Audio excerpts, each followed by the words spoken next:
Do you prefer shooting VFX or practical effects, built sets, objects, so on and so forth? What I prefer, whatever's going to look best in the long run. Like, very diplomatic response.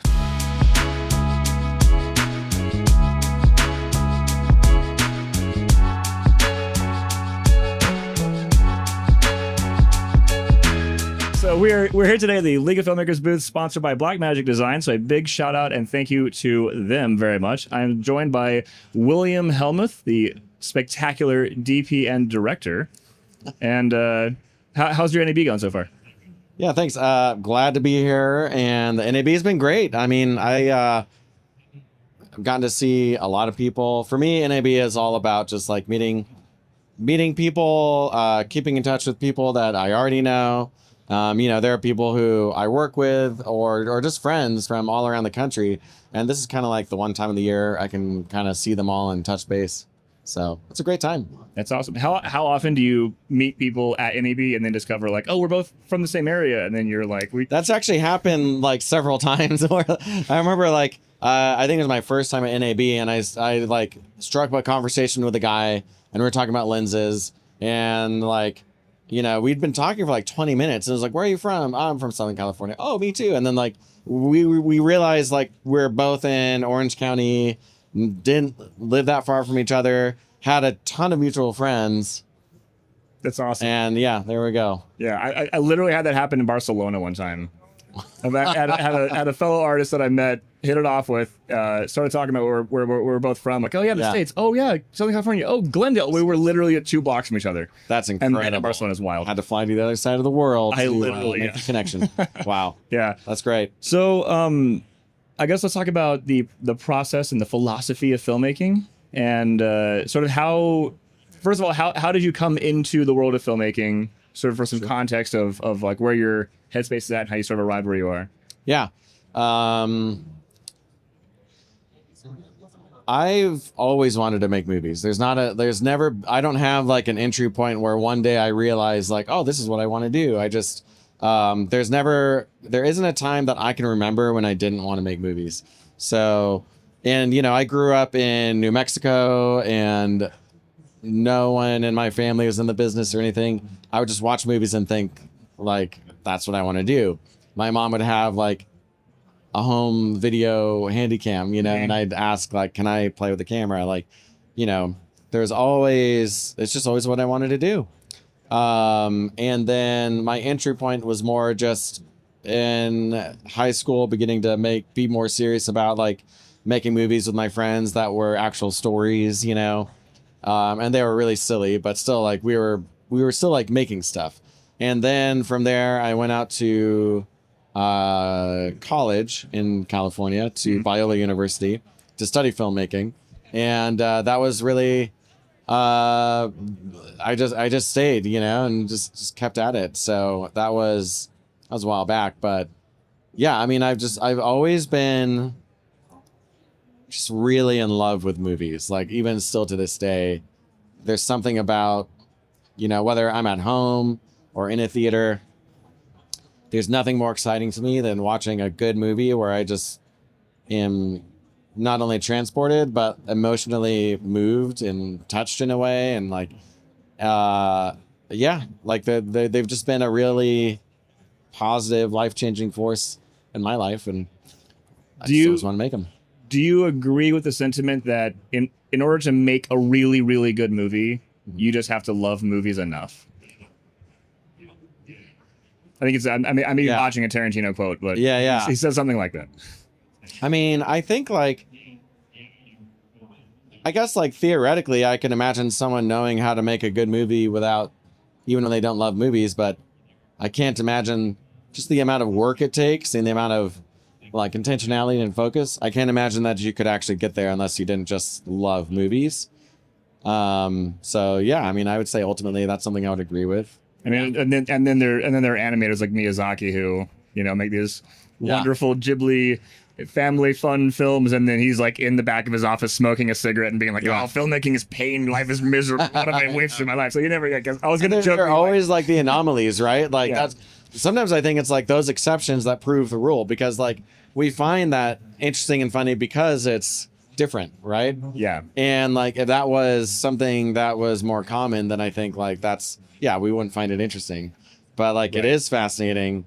Like artists are always like really they're interesting. I'm always suspicious though of someone who says they're a filmmaker in one breath, and then the very next one to say like I don't really watch movies very much, or TV. Like I just think like, well then like what are you doing, And I'm sorry that's you, but Hey, I have occasionally mentioned that I do draw a lot of inspiration from animations. Right. I do love movies. Animations are movies too, so that I think so, yeah. right? Cinema. Yeah, and out of curiosity, okay, so actually, quick question about movies. This is great. Do you draw more inspiration, or are you more fired up to make a movie after you watch a really good movie that makes you think, I wish I could make something like that? Or when you watch a bad movie and go, how did that get made? And then you're like, well, I'm going to just make my thing then. They're both like equally encouraging and discouraging at the same time. Right. So like an example of a really good movie, I remember in high school, I was a senior in high school when Fellowship of the Ring came out. And I saw it in theaters 14 times. And just obsessed with it. I loved it. It's still like one of my all-time favorites, that whole trilogy. But I remember watching them and on one hand just feeling really discouraged because I was thinking like I can't really make something like that. Mm-hmm. But then on the other hand, feeling really energized because I would think like, look at what they did. Look at what movies can do. And it was really inspiring. And then like this is more right now, but like I'll watch a movie that's terrible. Mm-hmm. And on the flip side, right? And I'll think like, man, this guy got a few million to go make his movie and it sucks. Like if I get a few million, like I'm certain I can do better, which honestly is a little arrogant to say because you never know what goes on behind the scenes to like ruin a movie. But we all have those thoughts.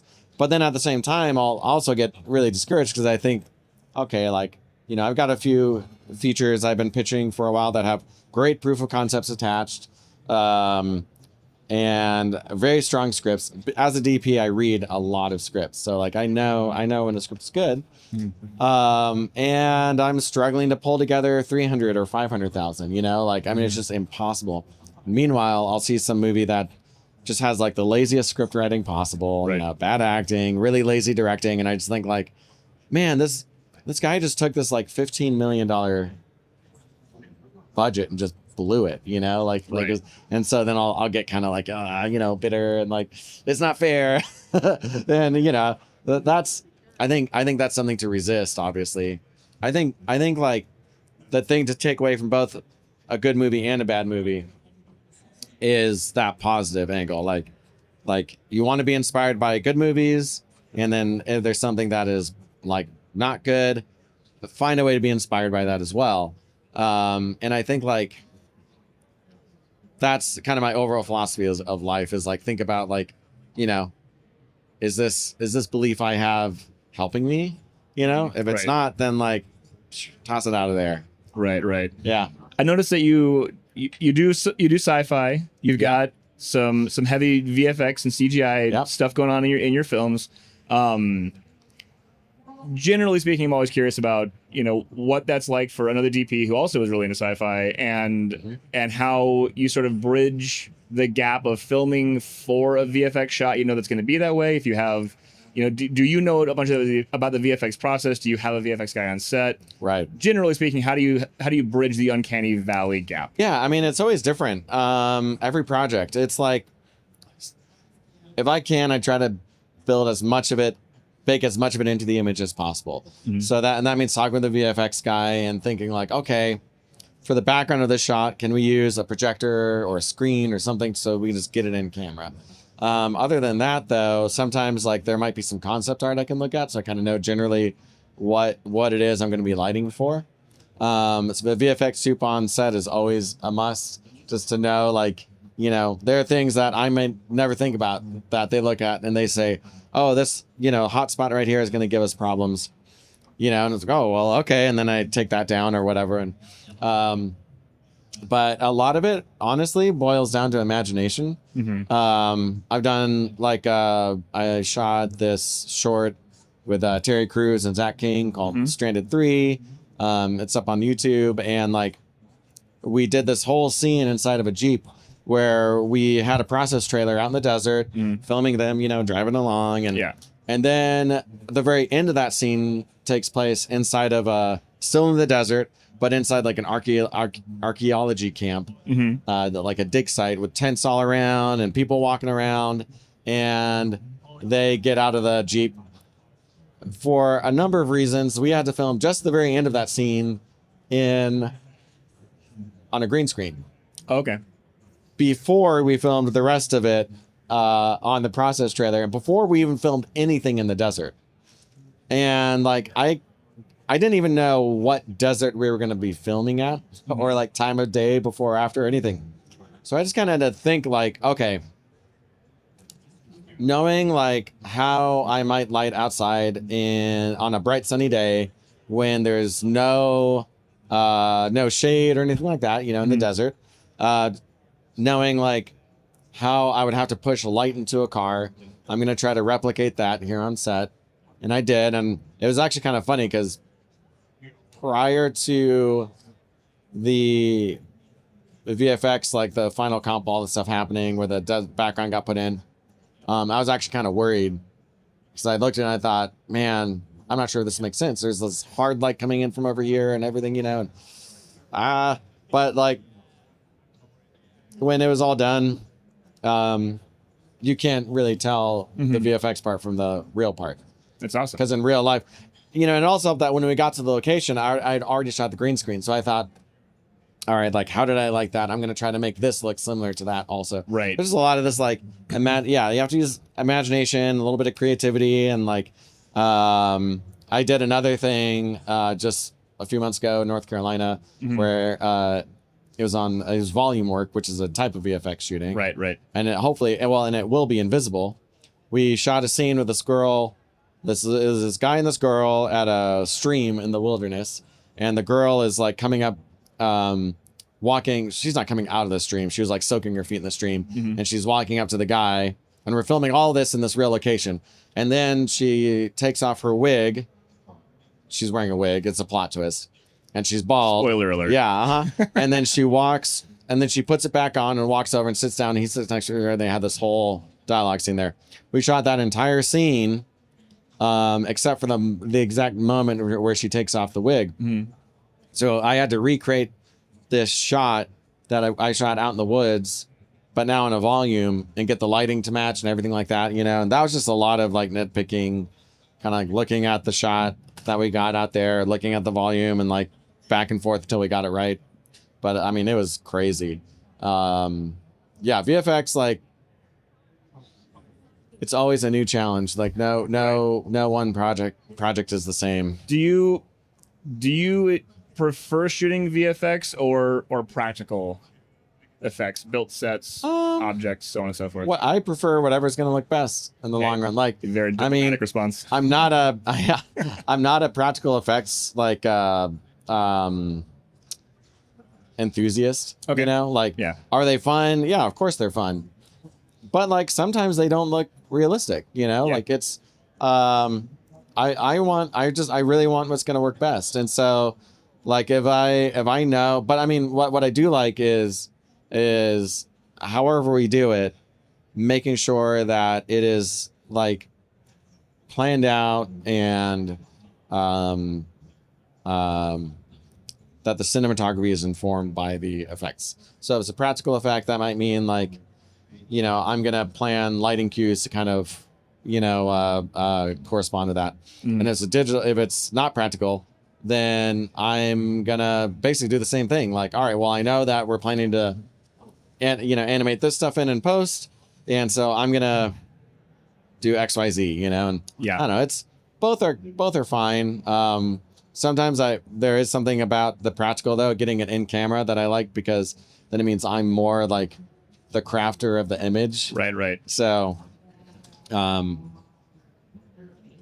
ultimately whatever ends up looking best in the long run will ultimately reflect better on me as well. So From a directorial standpoint, do you find that actors have an easier time with the practical environments versus just kind of like, because I've heard, the old joke of like, how do I make love to a tennis ball? Yeah. So like,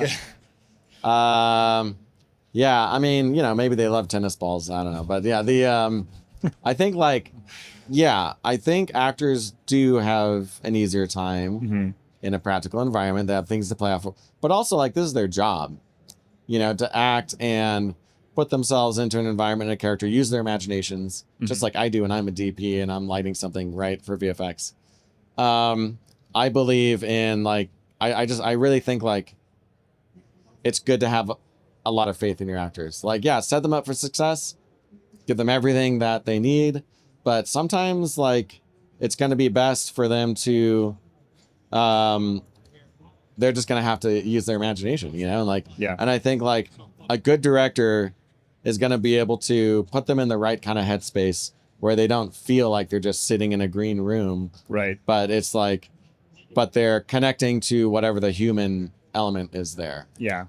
So you direct and DP, yeah.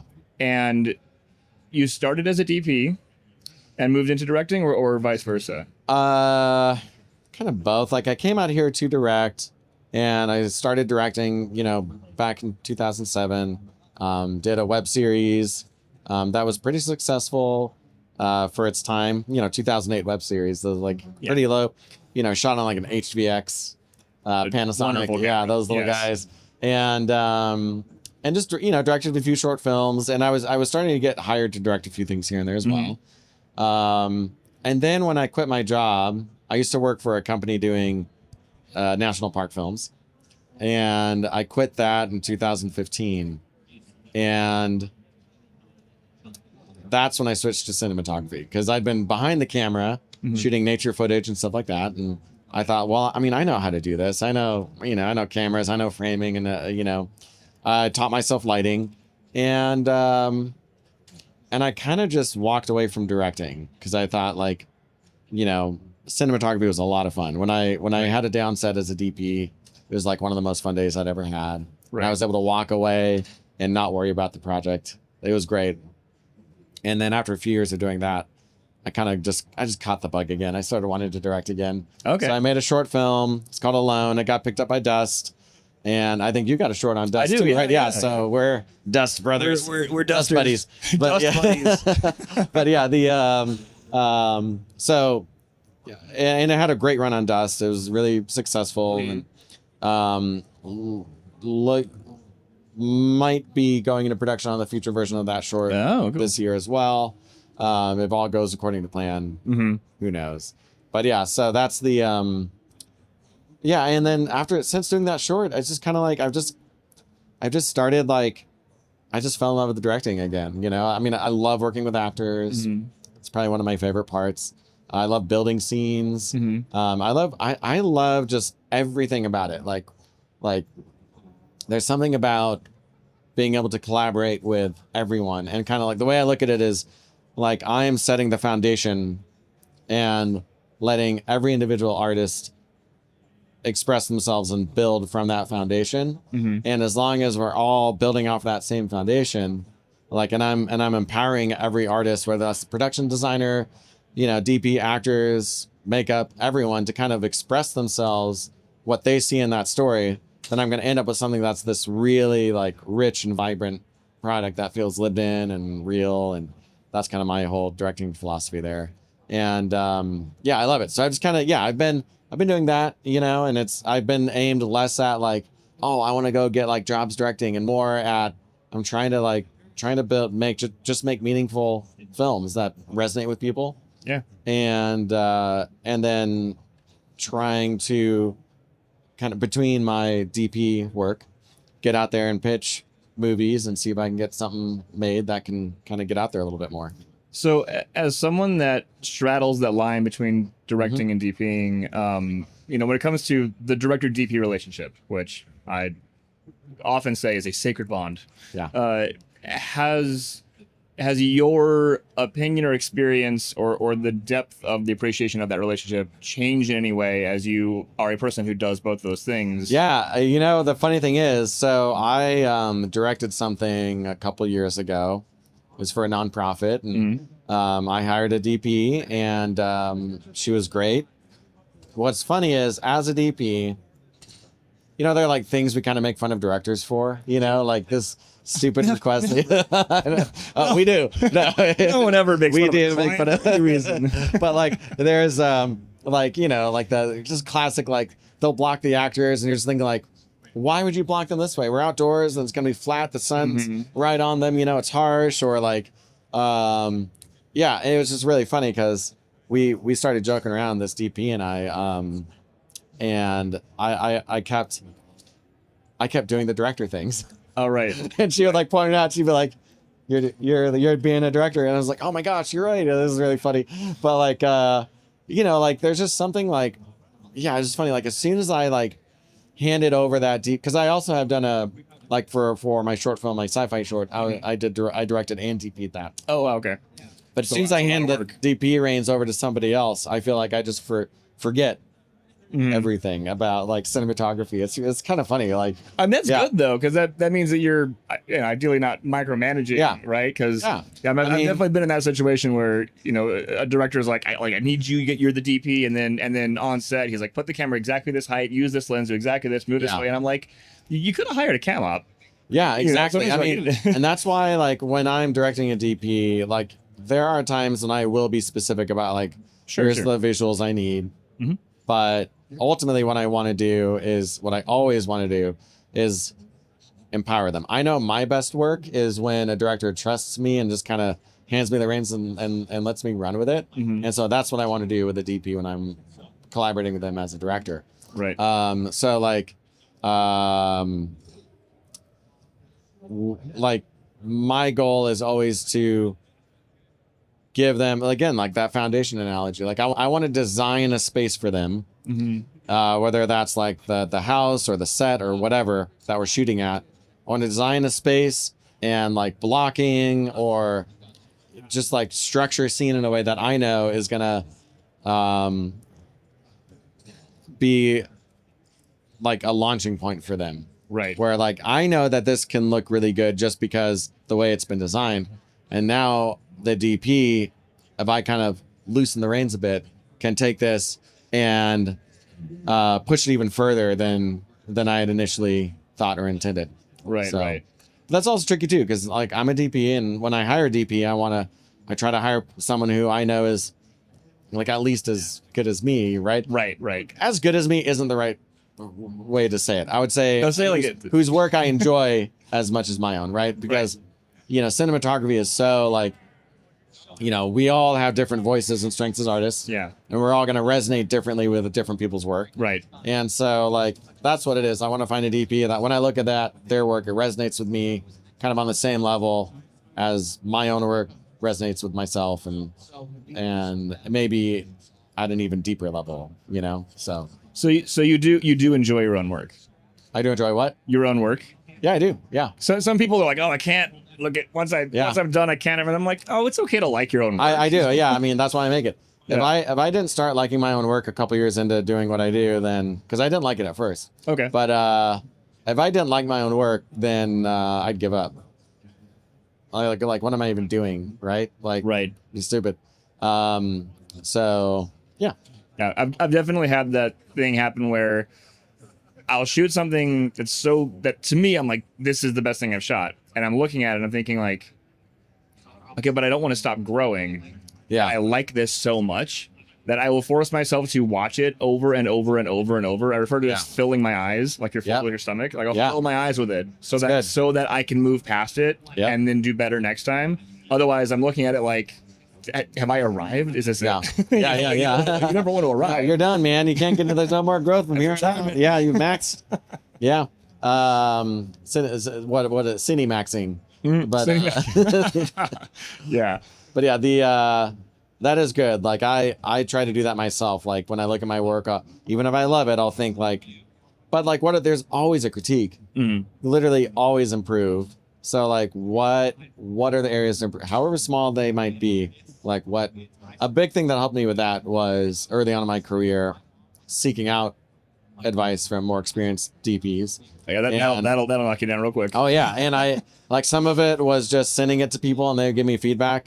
I even joined a more experienced DP, had like a Patreon where like you could submit projects and he'd give you feedback, and Nice. I did that, and I mean that was like pretty rough to watch because he's ripping apart my material, and Yeah. but I mean, man, I learned a lot, and it taught me how to kind of like take a step back and watch my material as if I was just like some random person, and it's helped me with operating and all kinds of things. Do you ever have that experience where you film something, you've edited it, or you get it back and you're watching it and you're like, okay, this is good, and then you show it to someone and all of a sudden, even if they say nothing, Oh yeah, you're yeah. like, whoa, I can see everything that's wrong, but I couldn't when I was by myself with this. What's weird is seeing something where, that's happened. What's weird is when, like, I'll make something and I love it and I'm really happy with it, and like, I'll show it to someone and I still really like it, but I can also tell like it's not really hitting for them, like Right. it's not resonating for whatever reason, and that can be interesting, and it's always surprising for me. Like that's like, but I try to seek out like colleagues like that who will just be honest with me about parts that worked or didn't work, and because that way when they tell me something's great, then I know they're not blowing smoke. It's a real thing. Yeah. Right. I one time had in a color session, a director who was directing the color session for whatever reason, asked me to make the film look like a fresh Sunday morning. Have you ever had any abstract descriptions or requests you've had to translate to pixels on the screen for somebody? Yeah, I have. I've never gotten something like fresh Sunday morning, actually. That's rough. I've had, the one that comes to mind is probably very typical that a lot of people have had. I had a director once, and we were shooting a doc together, and he asked me to make it look more cinematic. And we're shooting B-roll of like random people playing football, and I'm just like, okay. And so I'm thinking like cinematic, like what do I think of as cinematic? Like probably, or what do I think other people think of as cinematic, right? Right. Because I believe cinematic literally just means a commitment to a visual language, and that's it. But like, but I knew that's not what he meant. So I'm thinking like most people probably think like shallow depth of field. Okay, that's a starter. And probably like longer lenses, in my experience, when I pop on a longer lens, people think like, wow, it looks so cinematic. Yeah. So I started doing that. I used the like longer lens. I'm going shallow, and then he came over. Yeah. He came over and he asked again. He was like, yeah, it just feels kind of like sports coverage, like make more cinematic. And so then I just asked him like, all right, like, what do you mean like by cinematic? Like what? And he was like, I don't know. And I just had to keep pushing until I discovered like, oh, he means like wide angle lenses up close where I'm like running with the guys, which to me, like that's not cinematic. That's like, he's like, make it cinematic. You're like, who do you like? He's like, Terry Gilliam. I'm like, oh, okay. Yeah, That one. Like, exactly. Got it. Okay. What kind of cinematic do you want? 18 millimeters, 3 inches away. Got it. Yep. So I figured that out, and so it's always just a conversation, like what's trying to unpack what they mean and kind of get into their head a little bit. But yeah, it's always rough. Yeah, for sure. Yep. Also, I'm checking real quick here. How are we doing on time? Oh, we're doing good. About 5 more minutes. We can Wow. hang and chat. Yeah. So, hipster glasses time here. What is a film that no one has seen that you think people should see?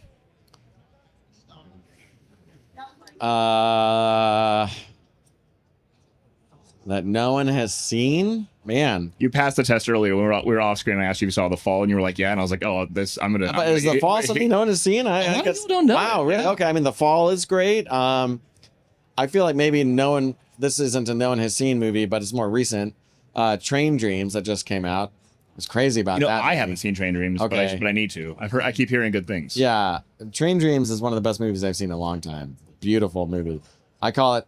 It's like an aspirational story. Mm-hmm. So it acknowledges, the struggles of humanity, of life and suffering, but ultimately, it really just points towards the everyday beauty and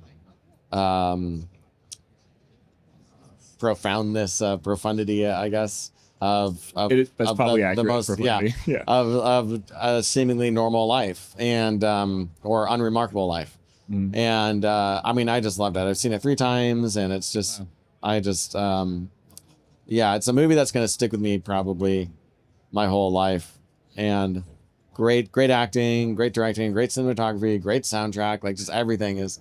I just loved it. So definitely worth watching.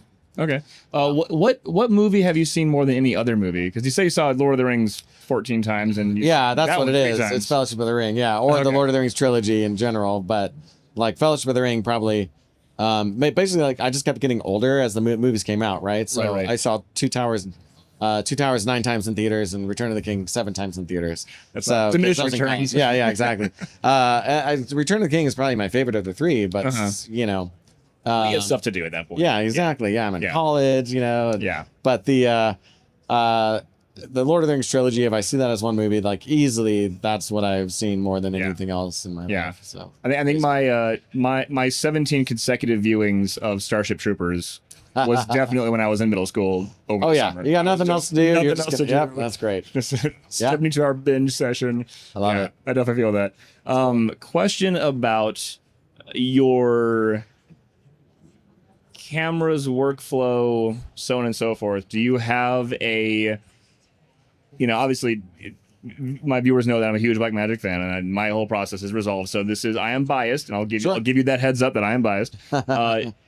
Do you feel like it's good to have sort of an ecosystem that you can take something through start to finish? Are you a big Resolve fan? Are you more of a traditional, like, do the editing in Premiere or Avid and then do the color in Resolve and do the sound somewhere else? Right. I do think an ecosystem is really handy. Like I think like round tripping from Premiere into Resolve or whatever, or from like going from one program to the next. I've never seen that. Yeah, I've never seen that be more efficient than just staying in the same program. Agreed. I've done projects where like, okay, we're editing in Premiere, then we're going to Resolve for color, and then we're going over to Pro Tools for sound or whatever. And then I've done others where like, we edit, we mix the sound, and we do the grade and everything all in Resolve. And like the amount of time and energy and headache it saves is So much less. really incredible. Like, I mean, it's insane. And when you're not handing stuff off, to be able to go, oh wait, and then just go back to the previous tab and nudge the edit, and then go forward and like the I mean, it's such color carries back into the edit and forward. It's night and day. Yeah. Okay. But ultimately, what I say is like, I just tell people like work with what tools inspire you and what you know. Yeah. Like, Resolve isn't going to make your movie good. If you're good and you're comfortable and fast in Premiere or whatever, like, use that. Like, I don't care. Like what it's what I'm concerned about is the art. I feel the same way about cameras, right? Sure. I always shoot on either Arri or Blackmagic. In the past, They get the whole both ends of the entire gamut. yeah, pretty much. Because like I've shot on other camera systems enough to know just like I think like if those are the two that I just like that the way their dynamic range, color sense, the image plays out. Yeah. It just works for me. I feel inspired by it. I like it, Yeah. But that's not to say I know great DPs who are friends of mine who shoot like really great stuff on like Sony's or Reds even or whatever. And I've been in it long enough in filmmaking that like it almost seems silly to like try to pick a favorite brand. Right. Because like, man, like, yeah, 20 years ago, any of these cameras would have been just groundbreaking. Mind-boggling. Yeah. And the truth is, pretty much any of them, I mean, like shooting the Creator on the FX3, like, well, there are so many cameras now that even at a low like quality level camera, you truly can shoot top level material on them. Do you know he came to my house? Do I know what? You know, Gareth Edwards came over to my house. Oh no! Before he shot The Creator, he brought That's his cool. he brought his Pocket 6K over for me to put my PL mod I was kickstarting at the time. And Wow. I think looking back, I'm like, I think he was testing for The Creator. He ended up going with the FX3, but it was cool to like hang with him for a minute. That is cool. So That is every time someone brings that up, I'm like, oh, actually, I have an anecdote about that. Yeah, there we go. Yeah, Yeah. It's a tiny world, man. I mean, I just think like, you know, it's too like cameras are too. I don't want to say they're a small part of the chain, but Right. but like It's one just, piece. It's it's just one piece, and like ultimately use what you have or what gets you excited. I think like, you know, you can argue about whether or not it's smart to be excited about a camera or not, but ultimately, like if I'm doing work with cameras or gears that just don't get that keep me engaged, then like I'm not going to be as good. Right. So sometimes it's not even like that, like objective thing. It's just kind of like, yeah, this is just the camera that I just really like vibe with. Yeah. Right tool for the job. Know how to use the tool. Yeah. Right. And and recognize that no one tool will be enough to take care of every other problem that might arise. Yeah. Yeah, for sure. I feel like that's our time. That's time. This has been great. Thank you so much for joining me. Yeah, thanks for having me. And thanks again to the League of Filmmakers, and a huge thanks to Blackmagic Design for sponsoring this whole experience here at NAB. And I hope to talk to you again soon. You as well. All right. Thank you. Yeah. All right. That's it. Yeah. Put her there. That was so good.